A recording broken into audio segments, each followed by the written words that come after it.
Alors j'ai une formation principalement d'économiste et de juriste en droit international. J'ai séjourné à de nombreuses reprises dans des pays d'Afrique, du Moyen-Orient et d'Asie, voire d'Amérique latine. Et donc ces séjours m'ont amené aussi à m'intéresser à cette alliance de facto entre mouvements politiques armés et groupes de criminalité organisée, qu'on pourrait qualifier d'un côté de guérilla et de l'autre côté de mafia de type classique. Je pense que ce poste est essentiellement transversal, c'est-à-dire qu'il est multidisciplinaire et qu'il permet aussi d'essayer de mélanger les compétences et surtout de travailler en collectif, grosso modo, pour essayer de trouver de meilleures solutions, quelquefois avec des idées très simples.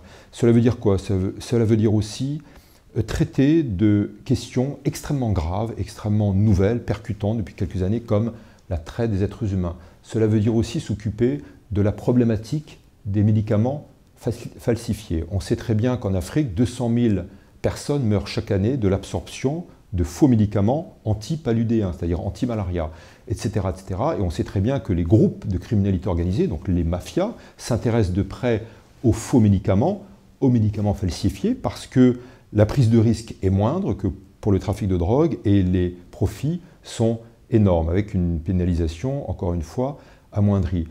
Et ce qui est important de voir aussi, c'est l'interconnexion des trafics. Donc c'est une tâche essentiellement transversale, et je pense qu'elle se situe à deux niveaux, au niveau du droit international, au niveau des instances onusiennes, au niveau de la concertation des États, et puis deuxièmement, au niveau du terrain, avec les ONG, avec les responsables locaux, avec des coopérations quelquefois bilatérales. C'est très important de mêler les deux axes de travail, le multilatéral, donc l'action concertée collective des États, et puis deuxièmement l'action pragmatique sur le terrain. Il y a eu plusieurs progrès qui ont été réalisés, y compris la relance du Pacte de Paris. Nous organisons actuellement à Paris donc un groupe de travail sur les précurseurs chimiques.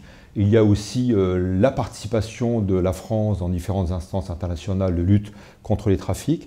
Et je dirais que le troisième point est sûrement l'un des points les plus essentiels, c'est d'avoir une nouvelle approche. D'abord, une approche qui parle d'approche globale, c'est-à-dire d'interconnexion des trafics. On sait très bien aujourd'hui que le trafic de drogue, le trafic d'armes et ce qu'on appelle la TEH, la traite des êtres humains, sont interconnectés, et que les groupes de criminalité organisée qui s'occupent du trafic d'armes font du trafic de drogue, et l'inverse, etc.